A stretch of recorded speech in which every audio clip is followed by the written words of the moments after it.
I quit my career to become a scratch golfer, so it's really important for me to understand what a golf handicap is. I'm Kevin Stevens. Thanks for watching.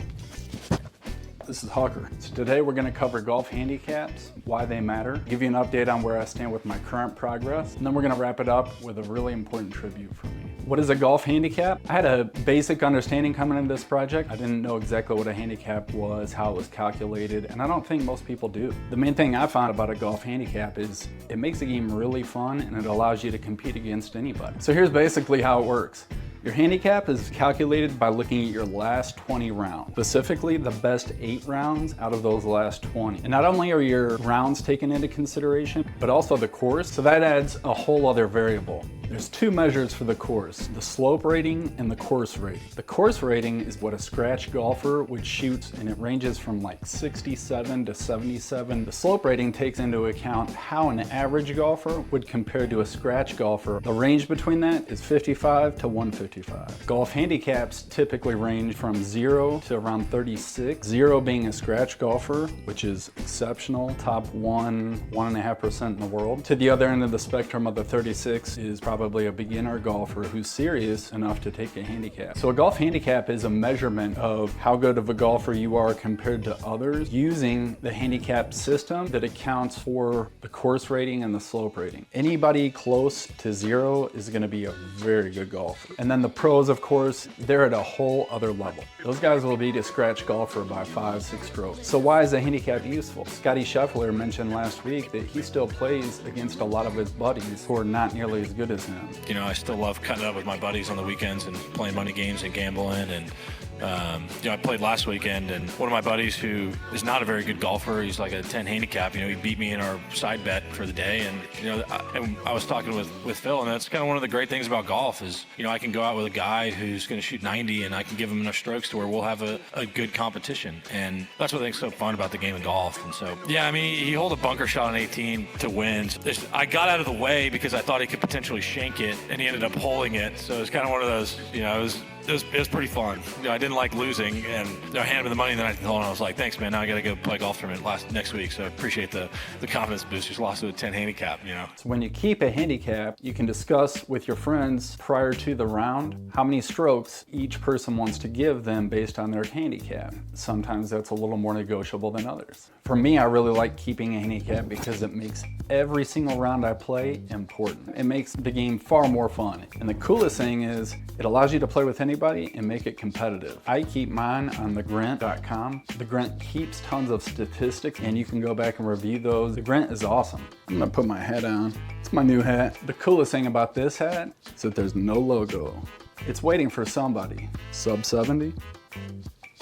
Where am I at with my golf swing right now? You know how if you're walking around your house at night and the lights are off, it's dark, you kind of have a good idea of where you're going, but you might bump into something. That's how I feel with my golf swing. So what's going on with my handicap? First of all, I don't care about it. I don't care one, I'll be honest, I do care, but I should not. I have a brand new swing. I'm 3 months in at this point, but I'm a far better golfer. My scoring is improving. Just recently, Carl and I went and played. Carl didn't play this time.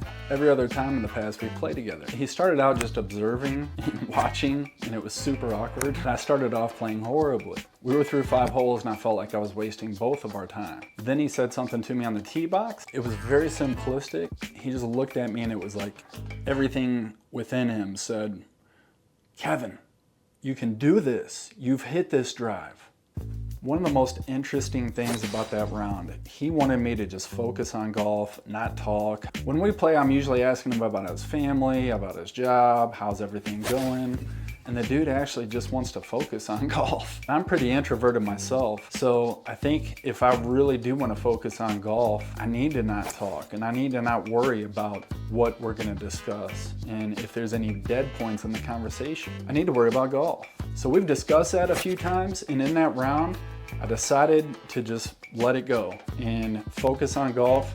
We quit talking. I mean, we talked a little bit, but not much. We quit talking around like hole 7-ish, and that's when I caught fire. And through 11 holes, I went 4 over. And that is why I know I can do this. But the difference was I was focused on golf. I wasn't thinking about what I needed to ask Carl next to keep the conversation going, but we were really practicing that mindset and it worked. Hey, Hawker. I can't thank you enough for watching. I really appreciate the support. Please do me a favor and go to notscratch.com and check it out. That's where this entire case study lives. There's a timeline that lays out all of the different journal entries, all of the embarrassing, emotional pieces that I've put together, tons of different videos that don't exist on YouTube. I've posted onto the website because I want to share like much more personal stuff, and I don't necessarily want to do that on YouTube. So notscratch.com is where you can find everything. Here's the deal with the subscriptions. I want it to be free, but I'm working really hard and I've got to make this happen. It's $6 a month. If you cannot afford it, no worries. I have a link on the website. Click that. No questions asked. I'm going to give you a subscription for free. Please don't take advantage of that. I do want everybody to have full access to this. And I have big plans for incredible content, so you can join this effort, and I would really appreciate your partnership with this. Thank you. I want to end this episode talking about parents and how important of a role they play in our early developmental years, especially in sports and athletics. My mother, I've given her a tribute in one of the videos. She's 82 years old, and I don't have that much time left with her. I see the same thing with my buddies. Unfortunately, we recently lost Rich Niles. Rich is my buddy Darren's father. Rich was a soccer dad legend. We were playing in multiple states, and he was at every game, every tournament. I mean, it was unbelievable. Prior to his son actually moving to Perrysburg, where I grew up, he came into town and scouted out the two club teams that Darren might be playing for, which was Pacesetter, who I played for, and Celtic. But his dad brought Darren to the tournament, met the coach, met the team, prior to ever moving. Time and effort that parents sacrifice and put into kids is unbelievable. And I am so thankful for what my parents did. My mother and father were great parents. Rich Niles and Jan Niles were the same. Their kids are doing the exact same thing for their children. And there's some athletes in that family. So RIP Rich Niles. Thank you to my mother and my father, who is deceased, RIP Pops. But I also want to give a tribute to somebody who's still with us. My coach, Dutch Ashton, and his wife, Charlotte Ashton. I met them when I was in 3rd grade. I played for like 12 or 13 seasons for Dutch.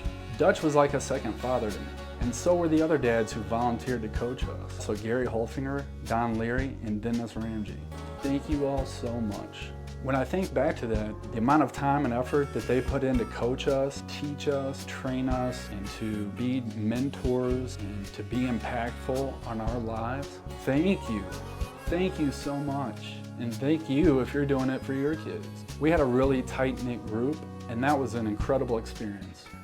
Thank you so much for watching. I really appreciate it. Please pass this along to somebody. Spread the word, tell someone, like, subscribe, all that stuff. Water tower